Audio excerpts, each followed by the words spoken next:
না, এটা তো 1 মাসের ব্যাপার, প্রায় 1 মাস হচ্ছে আর কি। 1 মাসের মধ্যে তো সবচেয়ে বড় সাকসেস হচ্ছে যে কমিটমেন্টগুলো আমরা করেছিলাম আমাদের নির্বাচনের পূর্বে, তার মধ্যে ছিল আমাদের ফ্যামিলি কার্ড। সেই ফ্যামিলি কার্ডের যে পাইলট প্রজেক্ট, যেটা আমরা শুরু করে দিয়েছি অলরেডি। এরপরে ছিল আমাদের 10,000 টাকা কৃষি ঋণ সুদ সহ মওকুফ, সেটা করা হয়ে গেছে। এরপরে আমাদের আছে খাল খনন, যেটা অলরেডি শুরু হয়ে গেছে, গতকাল থেকে সারা দেশেই শুরু হয়েছে খাল খনন কর্মসূচি। আগামী 1 বৈশাখে হবে কৃষক কার্ড দেওয়া হবে। তো these are very big achievements, এটা ছোটোখাটো কোনো ব্যাপার না আর কি। মানে একটা সম্পূর্ণ নতুন একটা সরকারের 30 দিনের মধ্যেই এই কাজগুলোকে সামনের দিকে এগিয়ে নিয়ে যাওয়া এবং একটা শুধু কমিটমেন্ট না, বাস্তবায়নের দিকে এগিয়ে নিয়ে যাওয়া, এটা কিন্তু একটা বড় কাজ হয়েছে। আর বড় রকমের একটা ঝামেলাও এসছে। বিএনপির গভর্নমেন্টে যখনই আসে তখনই একটা করে ঝামেলা আসে আর কি, এর আগেও দেখা গেছে। এবার তো বড় এসছে আপনার ইরান যুদ্ধ।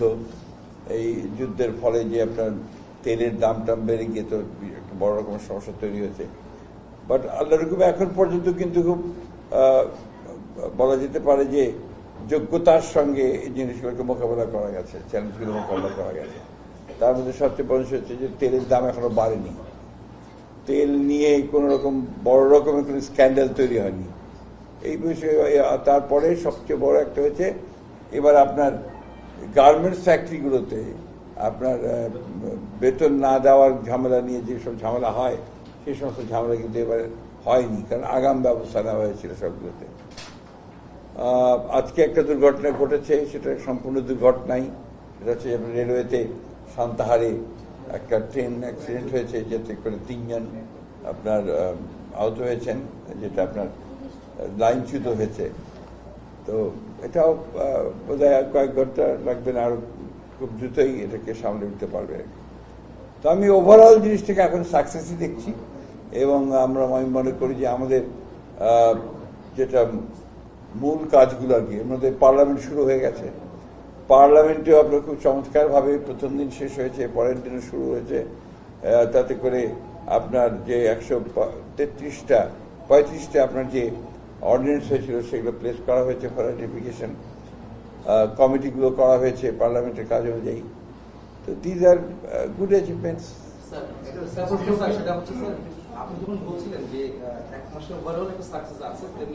ওভারঅল একটা না, অনেক সাকসেস।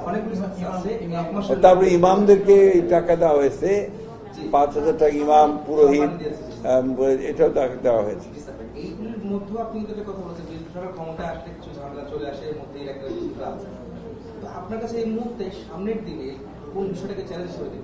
নোভা এলইডি টিভি, ঝকঝকে ছবি, নিখুঁত শব্দ, 5 বছরের ওয়ারেন্টি। নোভা মানি সঠিক মান, নিশ্চিত সেবা।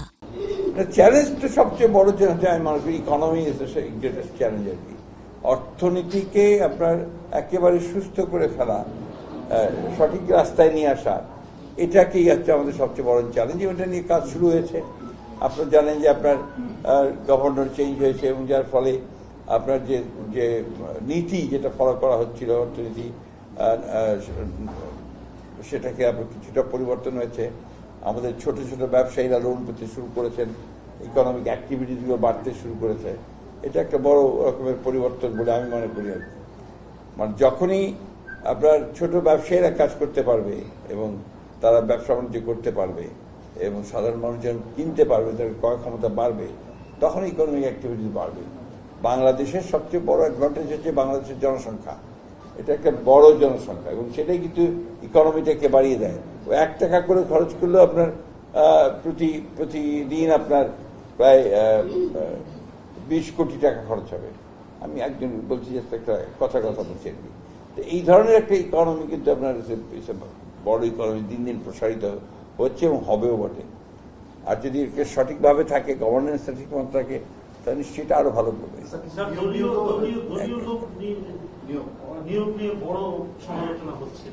কোথায় কোথায়? যেমন যেমন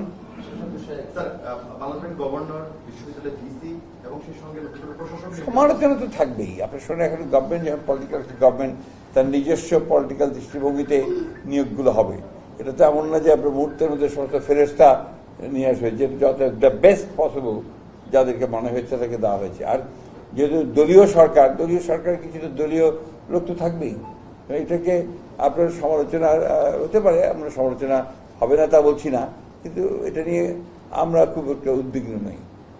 রাজনৈতিক চ্যালেঞ্জ ইস্যুতে কথা বলতে চাই। দেশের অভ্যন্তরে তো আপনাদের বিরোধী দল আছে, একই সাথে বিগত ফ্যাসিস্ট যারা তারা আছে, এবং জিওপলিটিক্যাল চ্যালেঞ্জগুলো আসলে এই সরকারের জন্য না, আমাদের আপনি ধরেন যে একটা বড় চ্যালেঞ্জ যেটা, সেটা হচ্ছে যে আপনার পতিত ফ্যাসিস্ট বাহিনী যারা, তারা কিন্তু আপনার চুপ করে বসে নেই, বাইরে থেকে তারা বিভিন্ন রকম কথা বলছে এবং অর্গানাইজ করার চেষ্টা করছে। এটা গেল একটা সাইড, বাট এটাকে মোকাবেলা করা সম্ভব হচ্ছে। দ্বিতীয়ত আছে যে আমাদের যারা আপনার পার্লামেন্টে যারা এখন আমাদের বিরোধী দল, তারাও তাদের বিভিন্ন ইস্যু নিয়ে কথা বলছে, তো কথা বলবেন। এগুলোকে আপনাকে সহনশীলতার মধ্যে আনতে হবে। আমি যেটা বিশ্বাস করি আর কি, যে ডেমোক্রেসি তখনই প্রপারলি ফাংশন করবে যখন আপনি সেটাকে টলারেন্সের মধ্যে আনবেন, সহনশীলতার মধ্যে আনবেন। বিরোধী দল তো কথা বলবেই, বিরোধী দল যদি বলেন ঈদের পরে আবার বিরোধী দল রাজপথে নেমে আসবে। আমি একটু যোগ করতে চাই যে সংবিধান সংস্কার পরিষদ নিয়ে আসলে একটা আলোচনা তুলেছিল তারা একদম শেষের দিনে, এবং তারা বলছে যে এটা যদি সংসদের আসলে সমাধান না হয় তারপরে তারা রাজপথে যাবে, এবং বলছিল বারবার যে এই পরিষদটা গঠন না হওয়া আসলে দুঃখজনক, যেহেতু জুলাই সনদের মধ্যে পরিষদ গঠনের কথা ছিল। এই বিষয়টাকে ব্যাপার হচ্ছে কি, দেখুন, একতরফা ভাবে কথা বললে আপনার সমস্যা হয়। আমরা কিন্তু যে জুলাই সনদের ব্যাপারে আমরা 100% কমিটেড, বাট কোনগুলো যেগুলো আমরা সই করেছি, এই কথাটা খুব পরিষ্কার করে বলতে চাই। আমরা যেগুলোতে একমত হয়েছি সেই বিষয়গুলোতে আমরা কমিটেড, সেই কমিটমেন্ট আমরা ওখান থেকে এতটুকু নড়ব না। আপনার আমাদের উপর চাপিয়ে দেওয়া যেটা একটা আপনার কোনো শর্ত, এটা তো মেনে নেওয়াটা আমাদের জন্য নিশ্চয়ই আপনার সবসময় সম্ভব নাও হতে পারে, তবে সেটা আমরা আলোচনা করেছি। আপনি দেখবেন যে পার্লামেন্টে আমরা কি বলেছি, পার্লামেন্টে খুবই পরিষ্কার করে বলেছি যে আপনারা যে নোটিশ দিয়ে আনুন, বিষয়টাকে পার্লামেন্টে আনুন, পার্লামেন্টে আমরা আলোচনা করি, সেই আলোচনার ভিত্তিতে দরকার হলে আমরা বিষয়গুলো নিয়ে একটা জায়গায় পৌঁছতে পারবো। কিন্তু পার্লামেন্টে আলোচনা করি যে আগেই থেকে রাস্তার হুমকি দিতে থাকে, তাতে সেটা ওই যে কারণে আমরা পার্লামেন্ট তৈরি করলাম সেটাকে কাজ করা অতটা সঠিক বলে আমি মনে করি না। এটা স্টিল টাইম, অনেক সময় আছে, এবং এটা নিয়ে উদ্বেগের কোনো কারণ নেই। পার্লামেন্ট হবে শুরু হলো, এখন আপনারা বিভিন্ন ইস্যু নিয়ে কথা হবে, তা হবে, ডিবেট হবে, ওয়ার্কআউট হবে, বেরিয়ে যাবে। এটাই তো পার্লামেন্টের বিউটি। পার্লামেন্টে যদি আপনার তর্ক বিতর্ক না হয়, পার্লামেন্টে যদি ওয়ার্কআউট না হয়, তাহলে পার্লামেন্ট আপনার বোঝা যাবে যে এটা আপনার ইফেক্টিভ পার্লামেন্ট না। একতরফা একদল থাকলো, তারা তাদের মতো করে বক্তৃতা করে চলে গেল এবং তারা গুণগান গেল শুধু নেতা নেত্রীদের, তাতে করে পার্লামেন্টকে আপনি ইফেক্টিভ করতে পারবেন না। পার্লামেন্ট তখনই ইফেক্টিভ হবে যখন আপনার সে তর্ক হবে, বিতর্ক হবে, ওয়ার্কআউট হবে, উত্তেজনা থাকবে, আবার উত্তেজনা প্রশমিত হবে। This is parliament, that is beauty of the parliament. Sir, আপনাদের আরো বড় দুইটা অঙ্গীকার ছিল, আইন শৃঙ্খলা পরিস্থিতি নিয়ন্ত্রণ দ্রুত আর দুর্নীতি নির্মূল, যেটা বারবার বলেছেন সবগুলো। সেটা কি আপনারা এক মাসের মধ্যে সব দেখতে চান? ইতিমধ্যে দেখেন মব কালচারের ব্যাপারটা একদম নাই বললেই চলে। এই এক মাসে মবের কোনো ঘটনায় বড় কোনো ঘটনাই ঘটেনি। দুর্নীতিতে অলরেডি আর আপনার দুর্নীতি কমিশন ডিজাইন করেছে, নতুন দুর্নীতি কমিশন আসবে। আমাদের বারবার আমাদের বিভিন্ন জায়গায় যারা দুর্নীতির সঙ্গে জড়িত তাদেরকে থ্রেট করা হয়েছে, বলা হচ্ছে যে জিরো টলারেন্স, এই ব্যাপারে কোনো রকম আপোষ আমরা করবো না। সুতরাং এটা বিগিনিং, শুরু, এরপরে দেখবেন যে দুর্নীতি কত কমে আসছে।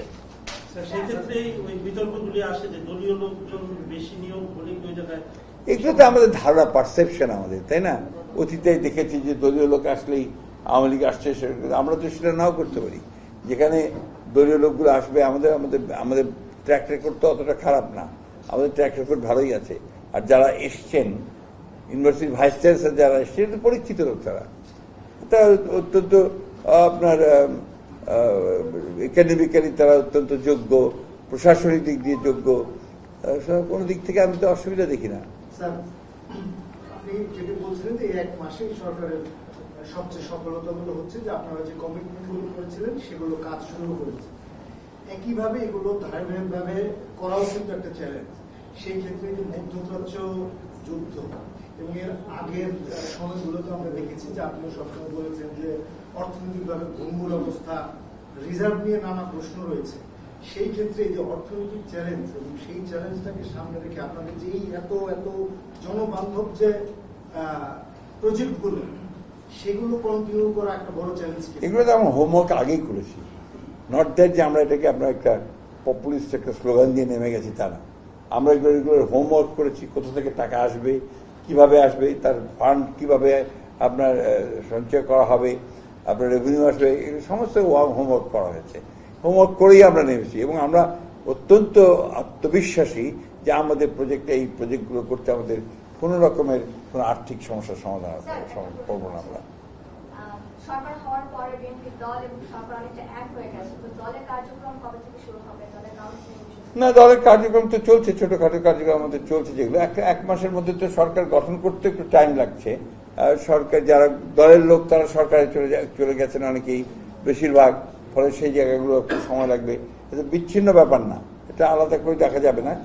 সরকার তো সরকারের কাজ করবে, দল দলের কাজ করবে, কাউন্সিল হবে এই বছরের মধ্যেই। আমরা এখন সঠিক সময় নির্ধারণ করিনি, বাট ইট উইল বি, আমার মনে হয় শীঘ্রই হবে এটা।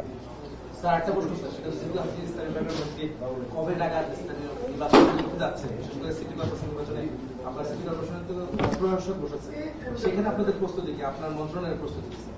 আমাদের মন্ত্রণালয় অলরেডি আমাদের তো মন্ত্রণালয়ের কাজ হচ্ছে সিদ্ধান্ত নিয়ে নির্বাচন কমিশনকে জানিয়ে দেওয়া। আমরা সেই আলোচনা করছি, আমাদের সিদ্ধান্ত হলেই আমরা জানিয়ে দেবো।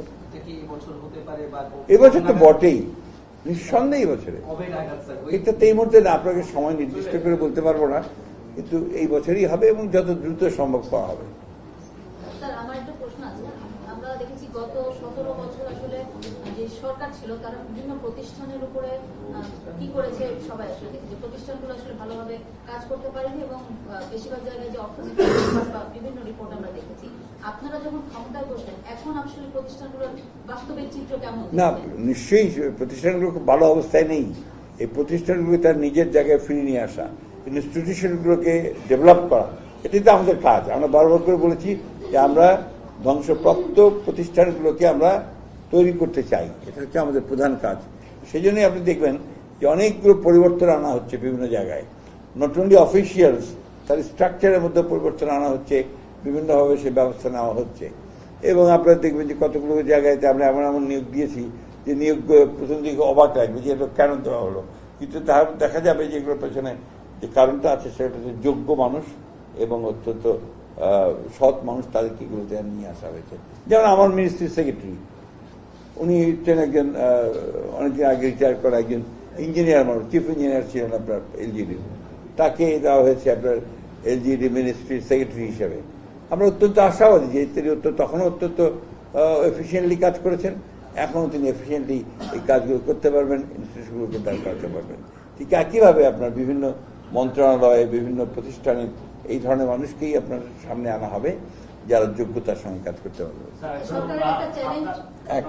আপনার মন্ত্রণালয়ের কথা বলছিলেন, প্রসঙ্গ থাকলেই যদি বলি যে আমরা বিগত সময়ে দেখেছি এই মন্ত্রণালয়কে মূলত পার্সেন্টেজের একটি মন্ত্রণালয় হিসেবে চিহ্নিত করা হতো, যেমন সব বড় ফান্ডগুলো কাজ করা, একই সঙ্গে প্রকৌশলীদের থাকা, নানা ধরনের দুর্নীতির অভিযোগ ছিল। আপনি সেই মন্ত্রণালয় আপনারা নিশ্চিন্ত থাকতে পারেন, এই ধরনের কোন ঘটনা এই মন্ত্রণালয়ে আর শুনতে পাবেন না। আমার যেটা জানা ছিল যে প্রাতিষ্ঠানিক দুর্নীতির জায়গা যেটা বললো যে এটা আসলে ঠিক করাটা আসলে এটা তো একদিনে হয় না। আপনার দুর্নীতি এমন একটা ব্যাধি, এটা কি আপনার একটা ক্যান্সারের মতো, এটা আপনার you have to treat it. Chemotherapy চলতে থাকবে, কেমোথেরাপি চলতে থাকবে, রেডিওথেরাপি দিয়ে ওকে আবার কাইল করা হবে, তারপর একটা সার্জারি দিয়ে ফেলে দেওয়া হবে।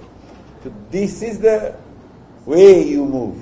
আপনি এক রাত্রে আমি ঘোষণা করলাম যে আমি দুর্নীতি মুক্ত করে ফেললাম, তার দুর্নীতি মুক্ত হবে না, কারণ এই ক্যান্সারকে ওইভাবে দূর করতে হয়। স্যার, বিএনপিতে যারা দীর্ঘদিন 17 বছর আন্দোলন করেছে, সংগ্রাম করেছে, অনেকের নমিনেশন পায়নি কিংবা সরকারের দায়িত্ব আসতে পারেনি, তাদের অনেকেরই মন খারাপ, স্বাভাবিক, খুব স্বাভাবিক।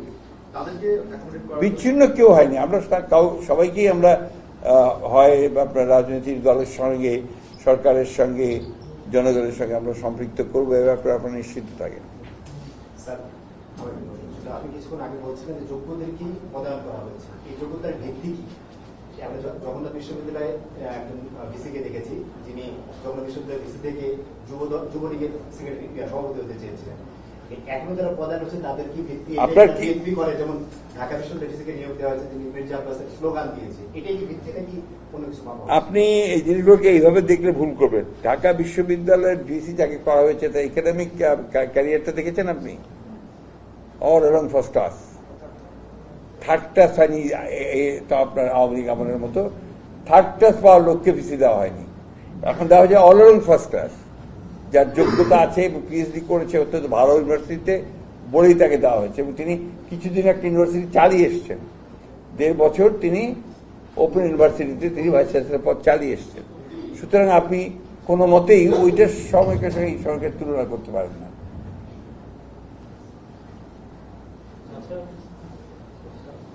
Anything else? হ্যাঁ, গল্প আমিও করতে চাই। আমার তো উদার উদ্দেশ্য ছিল তো গল্প। সুমন ভাই একটু কিন্তু মোটা হয়েছে, খেয়াল করতে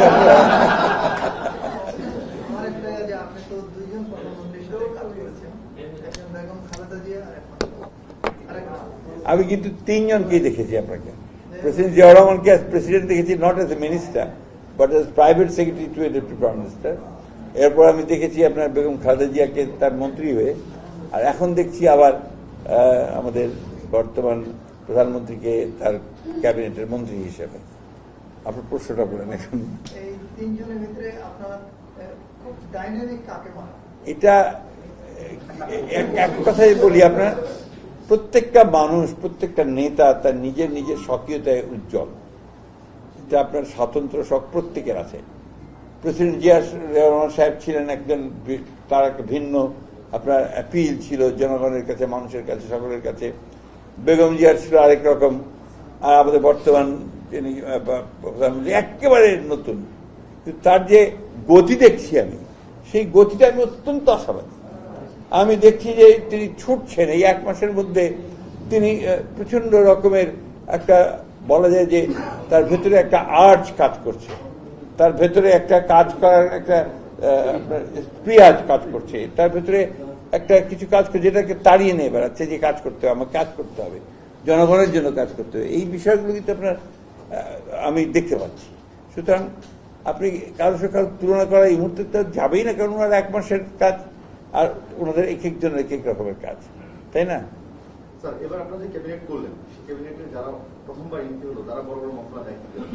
এবার ক্যাবিনেট করার পেছনে আপনাদের আসলে যোগসূত্র কি ছিল? যে একেবারেই নবীন অনেক, এবং দেখবেন প্রবীণ নবীন অনেক আছেন, এবং এর মধ্যে কিছু আছেন আপনারা যে একেবারে আপনার বিশেষজ্ঞ, তার নিজের নিজের সাবজেক্টে এরা হচ্ছে এক্সপার্টস, বিশেষজ্ঞ।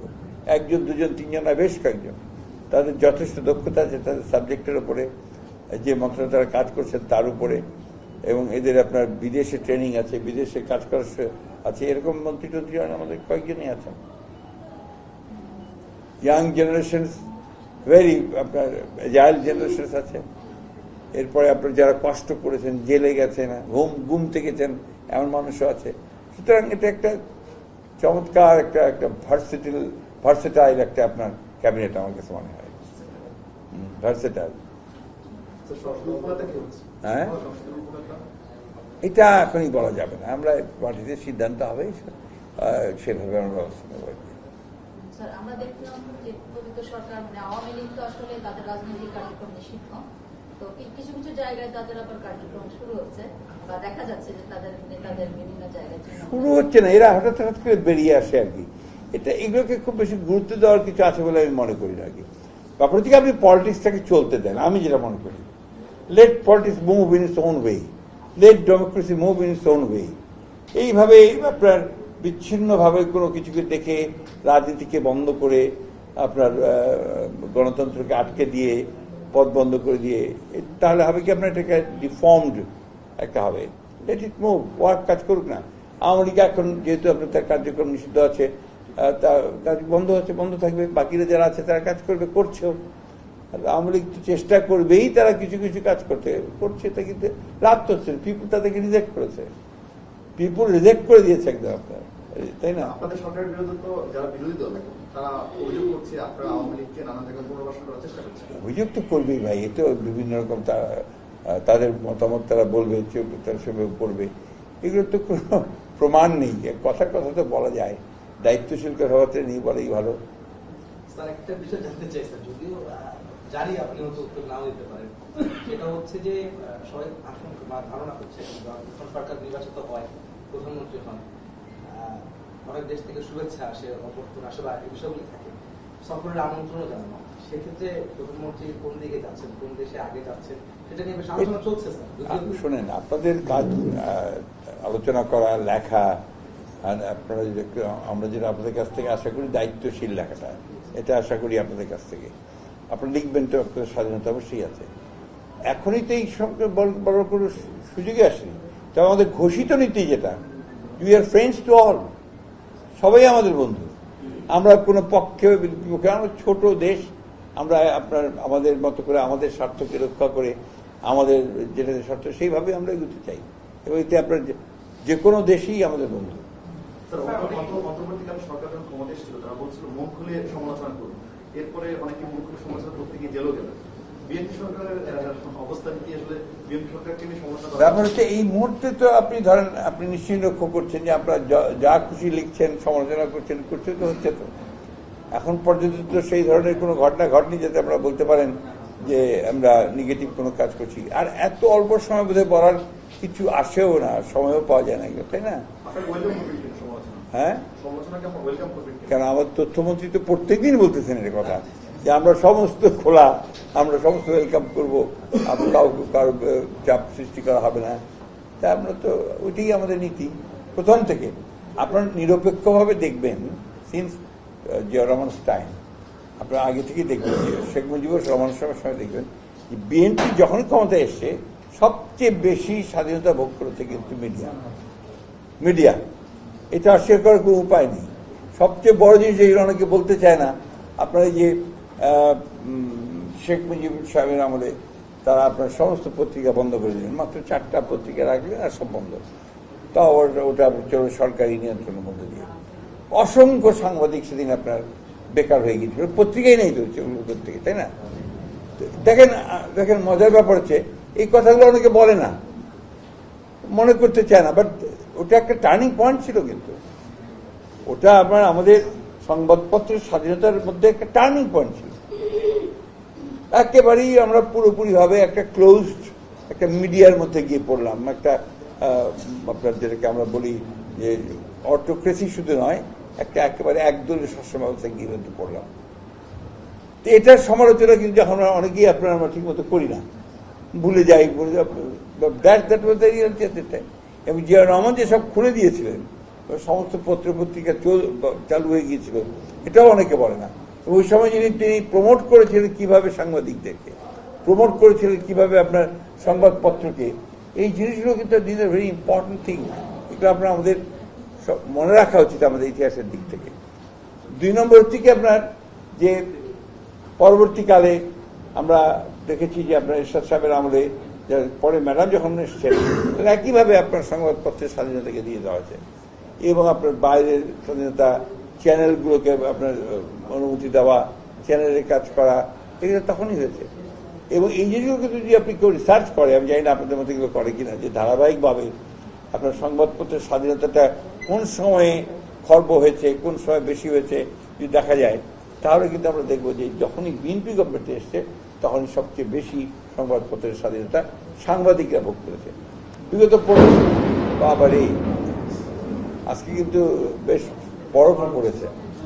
তো দেখবেন এই 15-16 বছরে কিন্তু সবচেয়ে সাফার করেছে কিন্তু আপনার সংবাদপত্রের গণমাধ্যম, সবচেয়ে। আমরা তো রাজনৈতিক নেতারা করেছি, রাজনৈতিক দলগুলো করেছে, তা আপনারাও কিন্তু কম করেননি। এতটুকু একটু এদিক ওদিক কথা বলেছেন, কি লিখেছেন, কি আপনার জেলের মধ্যে পড়ে দিয়েছেন। হ্যাঁ, আপনাদের একটা কমিটমেন্ট ছিল, আমাদের তো এখনো বেতন কাঠামো সহ অন্যান্য অনেক সমস্যা রয়েছে। এগুলো অবশ্যই আমরা কিন্তু ঠিক বললেন না, আমরা কিন্তু গত সরকারের ম্যাডাম জিয়ার সরকারের সময় গুরুত্ব দিয়ে কাজও করেছি, আমরা কমিশনও করেছি। আপনার ওয়েজ বোর্ড কমিশন করেছি, আপনারা বলে যাচ্ছেন কেন? সেটা কোনোভাবেই একটা বাস্তবায়ন বাস্তবায়িত করতে সময় পাইনি আমরা, এটা তো সময় দেননি তো, অন্য গভর্নমেন্টের শিখেছে। এখন দেখবেন যে আমরা কিভাবে সেগুলোকে বাস্তবায়িত করি। স্যার একটা অন্য প্রশ্ন দিতে স্যার, মানে এটা হ্যাঁ হ্যাঁ একটা কথা হচ্ছে স্যার, মানে নিউজের বাইরে অন্য যে সেটা হচ্ছে যে আপনাদের সরকার যে যারা ক্ষমতা আসেন তারা তো আসলে ক্ষমতা থেকে এনজয় করে বা ক্ষমতা থেকে তারা জনগণের জন্য কাজ করার চেষ্টা করে। কিন্তু দীর্ঘ 17 বছর আপনারা বিরোধী দলে ছিলেন এবং আপনাকে দেখেছি, আমরা নিজেরও কাজ করেছি আপনার সাথে, অনেক সময় অনেক ক্রিয়াশীল আপনি রাস্তায় দাঁড়িয়েছিলেন পল্টন সেক্রেটারির সামনে, আপনার সঙ্গে আমিও ছিলাম, আমরা সবাই ছিলাম, দাঁড়িয়েছিলাম 7 ডিসেম্বর 10 ডিসেম্বর কেন্দ্র করে। ওই যে সময়গুলি যে ঘটনাগুলি ঘটতো বা বিরোধী দল 17 বছর ছিলেন, এখন মাত্র 1 মাস ক্ষমতায় আসছে, আপনার কাছে যদি এখন বলার সময় তারপর জিজ্ঞেস করছি কোনটাকে বেশি আপনি প্রাধান্য দেন বা এনজয় করেন? শুনে এটা তো এনজয় করার ব্যাপার। আমরা কিন্তু যারা পলিটিক্স করি, আমরা 99% মানুষ আমরা কিন্তু পলিটিক্স করি রেসপন্সিবিলিটি নিয়ে, আমাদের দায়িত্বশীলতা থেকে আমরা রাজনীতি করি। আমাদের একটা আপনার বলতে পারেন যে এক ধরনের আর্চ থেকে আমরা পলিটিক্স করি।